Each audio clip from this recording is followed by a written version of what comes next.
A woman lies sweating on the dirt floor of a goat hair tent, holding her third newborn son in the heavy heat of the Mesopotamian afternoon, and she places all her chips on one word. She names him Levi. It comes from the Hebrew root lava. It means to join. They are tethered directly to the spiritual health of the people around them. Surviving solely on the offerings brought to the altar, God did not give them a territory to defend. He gave them a tabernacle to carry. They will hoist the heavy acacia wood poles onto their shoulders. They will haul the gold furniture through the wilderness. They will smell the frankincense and the burning fat of the sacrifices every single day of their lives. They trade the security of a border for the intimacy of the veil. But this exchange is not just an ancient administrative decision, because the psychological drive that Leah felt in that tent, the desperate need to attach our identity to something we can see and control, did not stay in the Bronze Age. If you look at the architecture of your own life, you will find the exact same desperation that echoed in Leah's voice under that goat hair tent. We are a species obsessed with lava, endlessly searching for a permanent point of attachment to prove that we exist and that we matter. You can feel the ghost of that ancient woman every time you swipe through the glowing glass of a phone in a dark room, watching other people curate their perfectly secured milestones. You feel it in the cold weight of a steering wheel as you drive to a job you tolerate. Attach. To bind together. She speaks it out loud over the cries of the baby. Now this time my husband will be joined to me, desperately hoping the next promotion will finally make you feel significant. We want stakes in the ground. We want to draw heavy, undeniable borders around our lives, and declare that our relationships, our finances, and our reputations are finally secure. But every time you attach your core identity to something that can be lost, you immediately inherit the terror of having to protect it. When your deepest sense of security is tied to the unpredictable affections of a human being or the fluctuating numbers in a retirement account, you are building a heavy house on a shifting fault line. The low-grade panic you carry in your chest is not a random psychological glitch. It is the exhaustion of a misplaced attachment. If you are in a season where you feel completely unanchored, where the things you tried to build your identity upon have been stripped away or denied to you entirely, you are standing exactly where the tribe of Levi stood.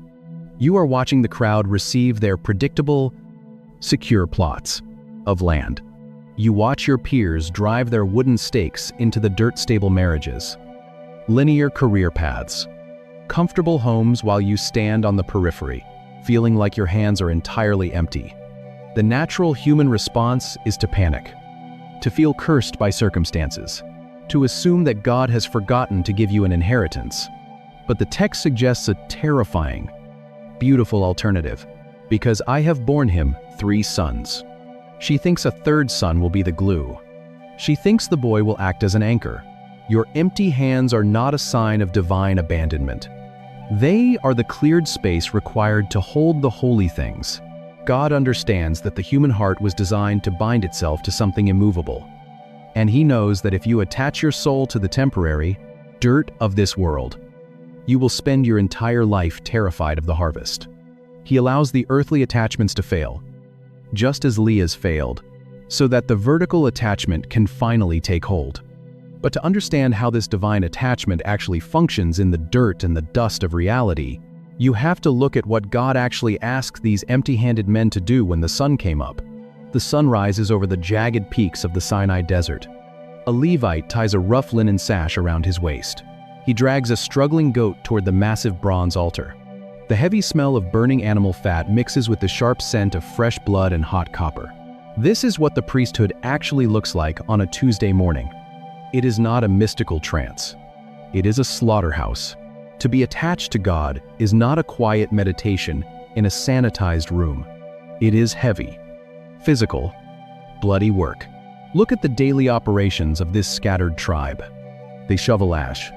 They wash bronze basins. They chop acacia wood, dragging Jacob's heart out of Rachel's tent and tying it permanently to hers. But human hearts do not bend just because we give them children. They inspect mold. They quarantine skin diseases. They stand guard at thick linen curtains. The zeal of their ancestor Levi is still pulsing in their veins. The capacity for violence is still in their hands.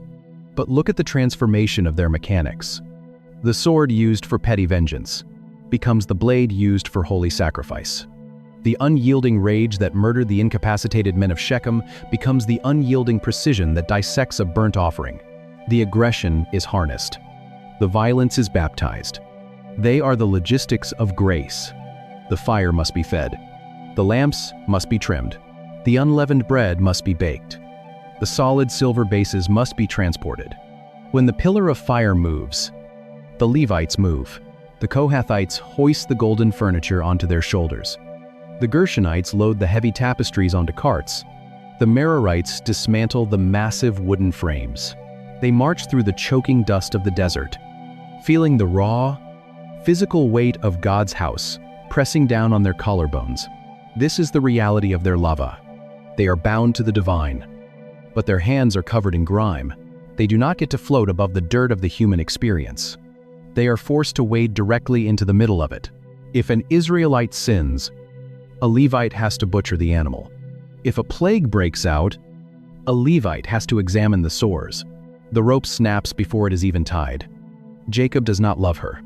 The boy, Levi, grows up in a fractured home, watching his mother. They stand exactly in the gap between the absolute holiness of Yahweh and the absolute mess of human failure. God did not join this tribe to himself so they could escape reality. He joined them so they could mediate it. They trade the burden of defending a plot of land for the burden of carrying the glory of God. Jacob's ancient curse is fully active. They have no earthly territory. They are scattered completely. But because they are scattered, the presence of God is not locked in one zip code. The quarantine becomes a conduit. They own absolutely nothing. Yet, they carry everything.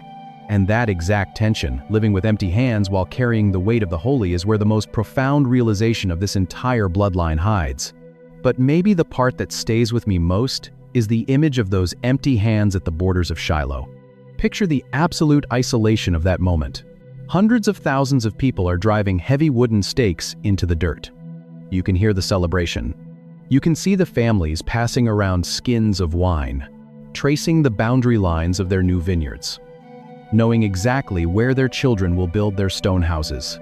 And the Levites are just standing on the periphery, watching, knowing that tomorrow they have to wake up, smell the burning fat of the altar, shovel the ash, and carry a heavy acacia wood pole through the wilderness, bleed out emotionally year after year.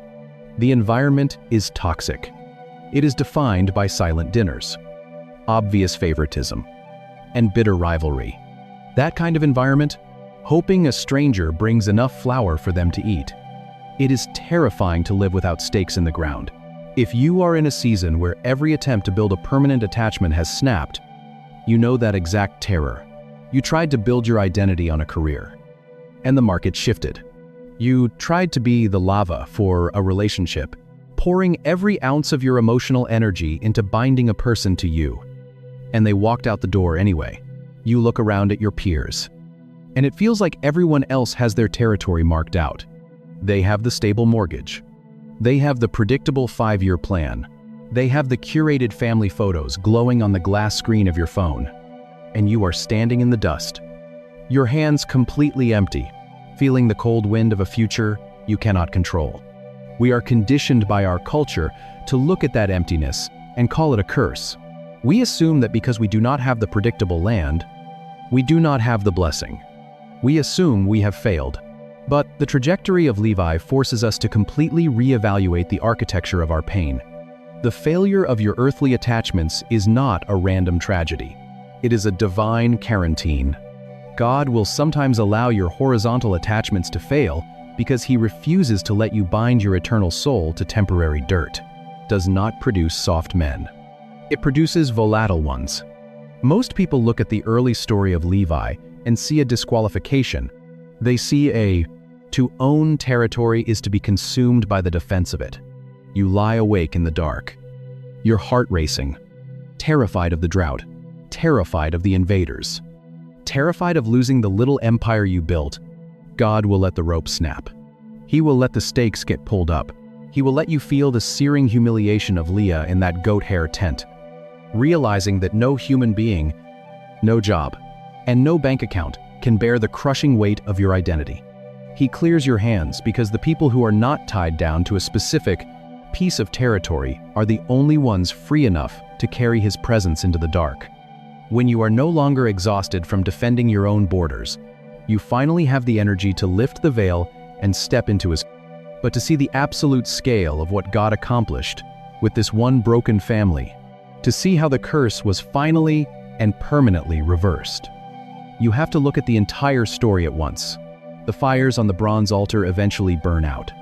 The goat hair tent of Leah is buried under millennia of desert sand, but the pattern established in that bloodline remains. A desperate woman named her son to manufacture human love, and God hijacked the name to establish divine grace.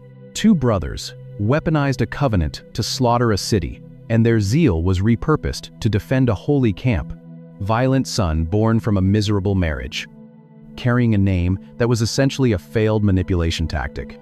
But if you look closer at the trajectory, a dying patriarch cursed his descendants to lose their territory, and that exact quarantine became the distribution network of the priesthood. A scattered tribe raised their swords against their own rebellion, and their violent history was baptized into holy service. The men who owned absolutely no borders in the physical world became the only men allowed to step behind the heavy linen veil. The family that stood completely empty-handed in the dirt of Shiloh was handed the unmediated presence of the promiser instead. And a word that began as a deeply broken horizontal attachment became the permanent blueprint for an eternal vertical tether. One curse, one priesthood, one relentless God. But here is the part I keep coming back to. The tension for the Levites never actually left. They had to wake up every single morning, smell the burning ash, look at the empty fields around their homes, and trust that the God who denied them the dirt would actually provide their daily bread. The attachment was not a metaphor. It was a daily, terrifying surrender of control. If you are in a season where your hands feel completely empty, stop trying to manufacture a stake to drive into the ground. Do not curse the barrenness of your borders, of this one specific family line. You start to see a reversal so profound, it rewrites how we understand the nature of God's presence. The void is not a rejection. It is a prerequisite. The empty hands are exactly what you need to carry the weight of what is coming. And may the God who has never once wasted a wilderness, the God who can take the deepest rejections of your life and repurpose them for his absolute glory, walk with you through the clearing and bind himself to you so tightly that you never mourn the dirt again. Levi is not a monument to human rejection. It is the blueprint for divine attachment. To see how a desperate woman's failed attempt to bind, she is exhausted, she is wealthy, and she is entirely, suffocatingly unloved. Her husband is in another tent. A man to her becomes the exact mechanism God uses to bind a nation to himself. You have to trace the bloodline. You have to watch the curse fall. And the part that makes this remarkable is what happens when Levi's descendants decide to pick up a sword for a second time. To understand the second sword, you have to examine the historical record of the first. When you read the patriarchal narratives in the book of Genesis, you quickly discover that the founders of the 12 tribes are not sanitized saints. They are severely broken men. But even among this deeply flawed family, Levi crosses a line that permanently alters his historical trajectory. The incident occurs at a city called Shechem. The sister of Levi, Dinah, is violated by a local prince. Instead of pursuing diplomatic justice or a negotiated settlement, Levi and his brother Simeon engineer a calculated, cold-blooded massacre. They weaponize a sacred covenant, the rite of circumcision, by convincing the men of the city to undergo the procedure in exchange for a peace treaty. And then, on the third day, when the post-surgical fever is spiking and the physical agony is at its absolute peak, Levi walks through the city gates with a drawn blade. The slaughter is total. The screams echo off the stone walls, with her younger sister, the woman he actually wanted to marry. Leah looks down at this third boy, and the dusty streets run thick with the blood of an entire incapacitated city. Jacob, their father, is horrified, but he bides his time. Decades pass. The family migrates to Egypt, and in Genesis chapter 49, as an old man with failing eyes and a fading pulse, Jacob gathers his sons around his deathbed to hand out their final inheritances. When his blind eyes turn towards Simeon and Levi, his voice hardens. He does not offer a blessing. He issues a prophetic curse. Cursed be their anger, for it is fierce, and their wrath, for it is cruel. I will divide them in Jacob and scatter them in Israel. This is a devastating legal pronouncement. In the ancient Near East, land is identity. Land is security. A tribe without consolidated territory is a tribe completely vulnerable to the elements and to their enemies. Jacob recognizes that the violent zeal burning inside Levi is a dangerous, uncontrollable fire, a rage that will burn down the entire house just to settle a score. So, the patriarch neutralizes them. He decrees that Levi will have no borders, no central power, no inheritance to defend. The scattering is not a geographical strategy. It is a quarantine. Leah named him to create a permanent attachment. Jacob cursed him to be perpetually detached. And for 400 years, that curse hangs in the air over his descendants. She does not just see a child. She sees a transaction, a piece of leverage. Most people read the genealogies of Genesis like a phone book. The family of Levi multiplies in the mud and the brickyards of Egypt, living under the heavy shadow of a dying man's rejection. They are the tribe without a future, the lineage destined to be fragmented, carrying a name that means joined together, while being prophesied to be torn apart. But the text of Scripture reveals something deeply unsettling about how God operates in human history. He rarely erases a curse. Instead, he waits for the exact right moment, and he hijacks it. 4 centuries pass. A mountain burns in the desert. A man walks down through the smoke holding heavy stone. The camp below him is disintegrating. You can hear the chaotic rhythm of drums echoing off the canyon walls. You can smell the sweat and the roasted meat of pagan sacrifices. You can see the chaotic frenzy of 1 million people dancing around a calf molded from melted earrings. The nation has been free from Egypt for exactly 40 days, and they are already begging to go back into the dark. Moses shatters the stone tablets against the rock. He stands at the entrance of the camp. The air is thick with dust. He raises his voice over the noise of the rebellion and shouts one sentence: "Whoever is for the Lord, come to me." A list of names. A biological record of who begat whom. We assume these names are just historical tags meant to keep the tribes organized. He does not ask for the strongest. He does not ask for the most righteous. He asks for loyalty. Look at who steps forward. It is not Reuben, the firstborn. It is not Judah, the royal line. It is the sons of Levi, the cursed tribe, the scattered men, the descendants of the massacre at Shechem. Moses gives them a terrifying command. He tells them to strap on their swords. He tells them to walk back and forth through the camp. He tells them to execute the leaders of the idolatry, even if it means striking down their own brothers, their own friends, their own neighbors. The Levites do not hesitate. They draw the iron. They walk through the tents. They strike down the rebellion. 3,000 men fall to the dust that day. At Shechem, Levi used the sword to defend his own honor. At Sinai, his sons used the sword to defend God's holiness. At Shechem, the violence was driven by uncontrolled rage. At Sinai, the violence is driven by uncompromising allegiance. The zeal is exactly the same. The direction has entirely shifted. Moses looks at these men standing in the aftermath, their blades wet, their hands stained with the blood of their own relatives. He does not curse them. He does not condemn them. He consecrates them. Today you have ordained yourselves for the service of the Lord. Moses says, but they are not. The names are not labels. They are prayers.